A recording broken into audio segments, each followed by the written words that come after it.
No imenso mundo de Dungeons and Dragons, os 5 dragões cromáticos são vistos como manifestações vivas do caos elemental e da ambição imensurável. Cada um desses dragões representa uma cor: vermelho, azul, verde, preto e branco. Cores que representam seus elementos e também influenciam em um alinhamento moral específico, que porventura influenciam profundamente em seu comportamento, desejos e forma de interagir com o mundo ao seu redor. Seus corpos são reflexos de seu poder, escamas reluzentes como armaduras naturais, olhos carregados de ódio ou arrogância e uma presença tão avassaladora que fazem até os aventureiros mais experientes hesitarem. Os dragões vermelhos são os maiores e mais poderosos entre os dragões cromáticos.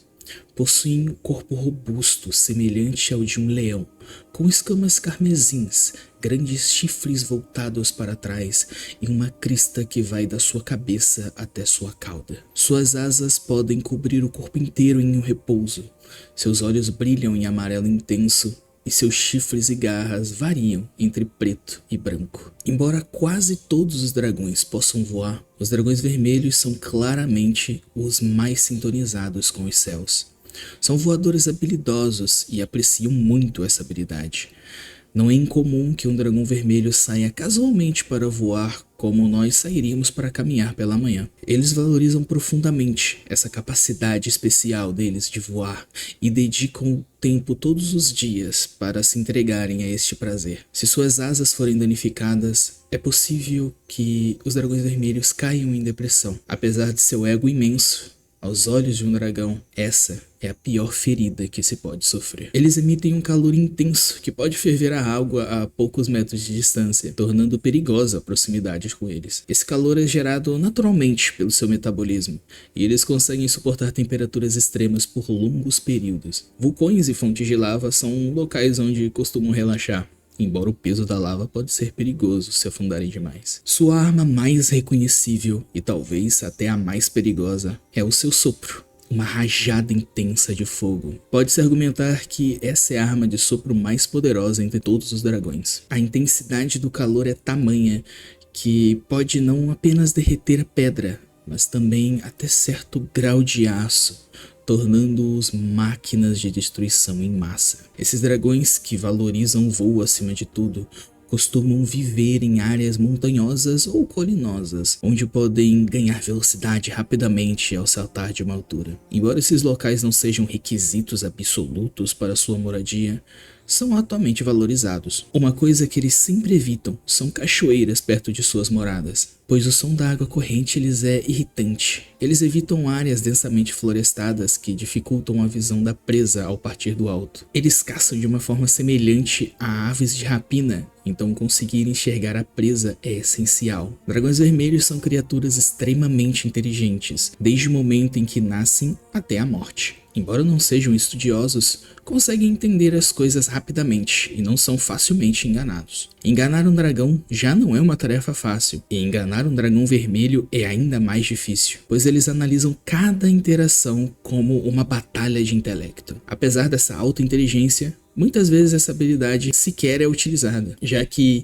ao invés de se preocupar com ideias e preocupações para o mundo, geralmente estão mais focados em sua ganância e em proteger seus domínios, sem dar muita atenção aos segredos do mundo. Os dragões vermelhos são indiscutivelmente malignos. Isso é influenciado por sua criadora, Tiamat, e eles seguem seus passos e sua mentalidade. Os dragões vermelhos são extremamente egocêntricos e consideram todas as criaturas como ferramentas para sua própria glória. São criaturas malignas e tiranas que buscam poder e domínio a todo custo. Assim como os outros dragões cromáticos, os dragões vermelhos são estritamente devotos a Tiamat. A cabeça central de Tiamat é a cabeça do dragão vermelho, e todos os dragões vermelhos se orgulham imensamente disso, sendo muitas vezes fanáticos por sua criadora. Mesmo os dragões vermelhos que não são emissários da cabeça vermelha de Tiamat, desejam governar tudo ao seu redor. Eles mantêm territórios tão grandes quanto podem controlar e ainda tentam expandir o seu domínio. Eles governam através do medo, exibindo seu poder para impor autoridade. Os dragões vermelhos são poucos em número,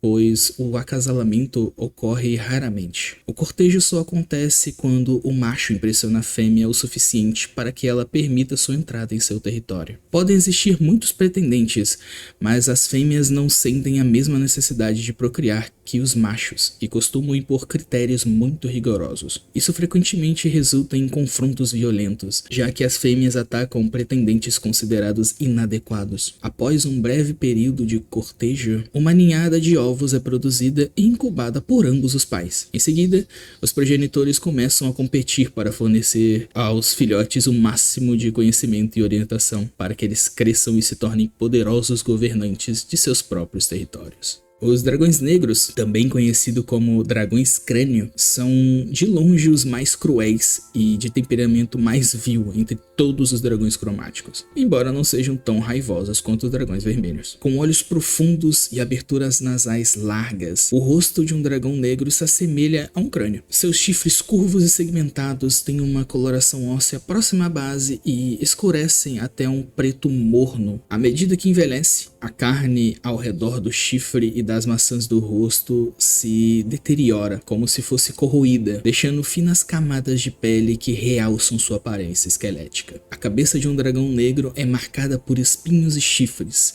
Sua língua é achatada, com a ponta bifurcada, babando uma baba cuja acidez reforça o cheiro pútrido de vegetação apodrecida e água fétida que exala. Quando nasce, um dragão negro tem escamas negras e brilhantes, e conforme envelhece, suas escamas se tornam mais grossas e opacas, ajudando-o a se camuflar nos pântanos e ruínas devastadas que são seu lar. Eles costumam colecionar os destroços e tesouros dos povos caídos. Esses dragões detestam ver os fracos prosperarem e se deleitam com o colapso dos reinos humanoides. Eles fazem suas casas em pântanos fétidos e em ruínas onde costumavam existir reinos. Todos os dragões cromáticos são malignos, mas os dragões negros se destacam por sua natureza sádica. Um dragão negro vive para ver suas presas implorando por misericórdia e frequentemente oferece a ilusão de descanso ou fuga antes de acabar com seus inimigos. Ele ataca primeiro os inimigos mais fracos, garantindo uma vitória rápida e brutal, o que inflama seu ego enquanto aterroriza os demais adversários. Quando está à beira da derrota, um dragão negro faz tudo o que pode para poder se salvar, mas aceita a morte antes de permitir que qualquer outra criatura domine sua existência. Os dragões negros odeiam e temem outros dragões. Eles espiam seus rivais dracônicos de longe, buscando oportunidades para matar dragões mais fracos e evitar os mais fortes. Se um dragão mais poderoso os ameaça, os dragões negros abandonam suas tocas e procuram um novo território. Kobolds costumam infestar os covis de muitos dragões negros como se fossem verdadeiras pragas. Eles passam a servir os dragões negros e se tornam tão cruéis quanto seus mestres sombrios. Dragões negros acumulam tesouros e itens mágicos de impérios desmoronados e reinos conquistados para lembrarem de sua grandeza. Eles habitam pântanos nas bordas desgastadas da civilização. A toca sempre está cheia de ossos corroídos por ácidos de vítimas anteriores e carcaças frescas infestadas por moscas. As fêmeas da espécie assumem a liderança na reprodução, escolhendo seus parceiros principalmente com base no tamanho do tesouro acumulado pelos machos. Por isso, os dragões negros machos frequentemente se gabam de suas riquezas para criaturas comunicativas ou outros de sua espécie, na esperança de que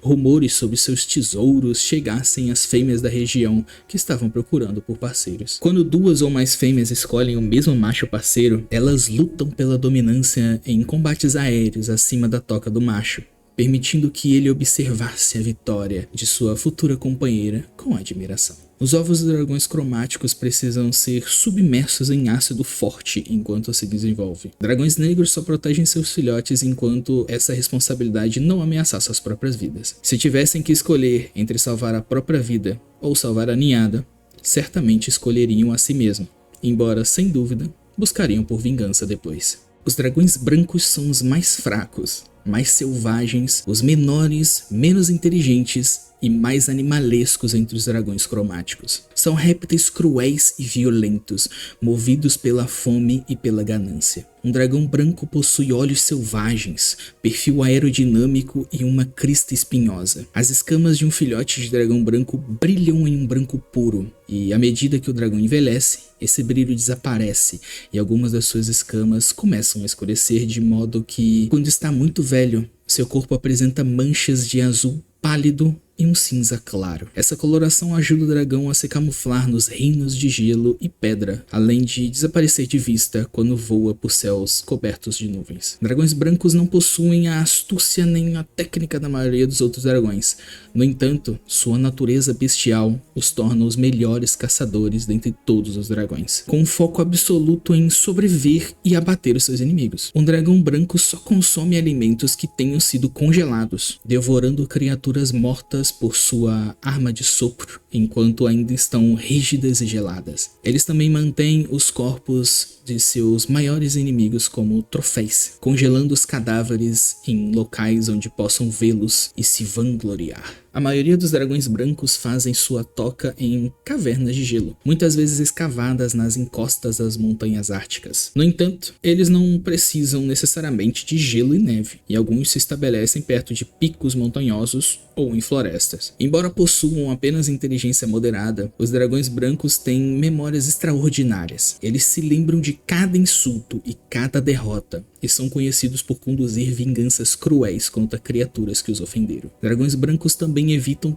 todos os outros dragões, exceto aqueles da mesma espécie e do sexo oposto. Mesmo assim, quando procuram um parceiro para acasalar, permanecem juntos apenas por tempo necessário para conceber a prole. Os ovos de dragão branco precisam ser enterrados em neve ou envoltos em gelo durante a incubação. Os pais não se preocupam em cuidar ou proteger os ovos de nenhuma forma, embora normalmente coloquem eles próximos de seus covis. A partir do momento em que um dragão branco nasce, é esperado que ele sobreviva por conta própria. Dragões brancos não toleram rivais próximos às suas tocas. Como resultado, atacam outras criaturas sem qualquer provocação, considerando-as fracas demais para merecerem viver ou poderosas demais para serem deixadas vivas. Gigantes do gelo desafiam dragões brancos para provar sua força e elevar seu status dentro dos clãs, e os ossos estilhaçados desses gigantes frequentemente cobrem o chão de tocas de dragões brancos. Um dragão branco derrotado por um gigante do gelo muitas vezes se torna seu servo, aceitando a autoridade de uma criatura superior em troca da chance de dominar outras criaturas que servem ou se opõem ao gigante. Um dragão verde é reconhecido pela mandíbula curvada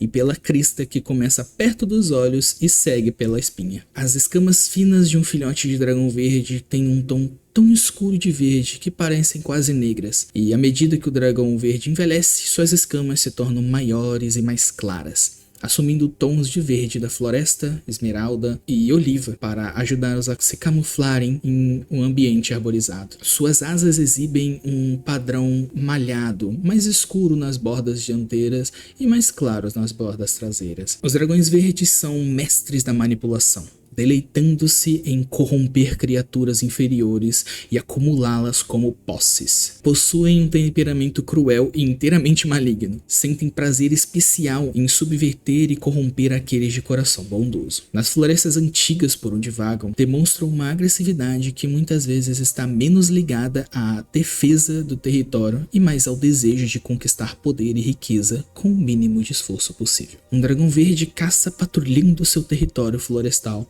tanto pelo ar quanto pelo chão. Ele se alimenta de qualquer criatura que consiga avistar e chega a consumir arbustos e pequenas árvores quando está com muita fome, mas a sua presa favorita são os elfos. O dragão verde costuma perseguir suas vítimas enquanto planeja o ataque, às vezes seguindo por dias, e se o alvo for fraco, o dragão aprecia o terror que a sua aparição provoca antes de atacar. Criatura astuta e sutil, o dragão verde domina outras criaturas ao avaliar e explorar seus desejos mais profundos. Ao manipular outros seres, os dragões verdes são habilidosos e sofisticados. Porém, entre seus iguais, costumam ser barulhentos, grosseiros e rudes, especialmente ao lidar com dragões da mesma idade e status. O típico covil de um dragão verde fica no subsolo e consiste em um complexo de cavernas e túneis, com a entrada principal escondida atrás de uma cachoeira. A toca preferida dos dragões verdes é uma caverna no alto de um penhasco, mas esses locais costumam ser difíceis de encontrar, sendo assim, acaba sendo o lar apenas dos dragões verdes mais velhos e mais poderosos. Dragões verdes são pais até que razoavelmente bons, com a mãe e o pai geralmente permanecendo perto dos ovos durante a incubação. As fêmeas de dragão verde mantêm seus ovos em uma solução ácida ou os enterram em folhas umedecidas pela água da chuva. Os filhotes costumam ficar com ambos os pais até atingirem a idade adulta. Dragões verdes aceitam a servidão de criaturas sencientes como goblins, ettercaps, orcs, kobolds e yuan-ti. Eles se deleitam em corromper e dominar elfos para moldá-los à sua própria vontade. Pessoalmente, os meus favoritos, os dragões azuis, embora não sejam tão poderosos, são extremamente inteligentes e astutos. Assim como os dragões vermelhos, a estrutura corporal de um dragão azul se assemelha mais com a de um felino do que a de um réptil. Eles são cobertos por escamas azuis na parte superior do corpo, enquanto o ventre e as membranas das asas e das orelhas apresentam um tom amarelado. Suas asas estão localizadas logo atrás das omoplatas dianteiras e são grandes o suficiente para sustentar voos por longas distâncias. Ao contrário da maioria dos outros dragões, eles não possuem uma crista ao longo da espinha. Eles possuem um único chifre que aponta para cima e ligeiramente para frente, localizado no topo de sua cabeça. A base do chifre é muito longa e afina rapidamente até formar uma ponta. Dragões azuis são criaturas solitárias e preferem viver longe de outros dragões. Suas tocas são escavadas na areia, formando complexos sinuosos e extensos. Navegar pela toca de um dragão azul é um desafio, e aqueles que conseguem resolver o labirinto geralmente têm suas vidas poupadas por pura admiração à sua inteligência. Dragões azuis também são habilidosos em magia, especialmente as em natureza ilusória, e usam essa habilidade para ocultar os caminhos corretos e armar armadilhas para vítimas desavisadas. O dragão azul não é fisicamente fraco de forma alguma, mas foca na expansão do conhecimento e da mente. Eles valorizam a habilidade cognitiva acima da força, tamanho e poder, o que facilmente irrita dragões vermelhos, que prezam pela força e pelo poder desde cedo. Os dragões azuis são extremamente astutos. Frequentemente, eles se envolvem em batalhas de inteligência com outras criaturas e acham os poderes da mente extremamente fascinantes, por mais que eles mesmos não sejam psíquicos. Na maioria das vezes, eles não permitem a entrada de outras criaturas em suas tocas. Quando perturbados, os dragões azuis ficam furiosos e irritados. Eu também. E se por acaso aventureiros infelizes tropeçarem em um dragão azul enquanto está lendo, mesmo com a vantagem de um fator surpresa, eles teriam pouca chance de diálogo,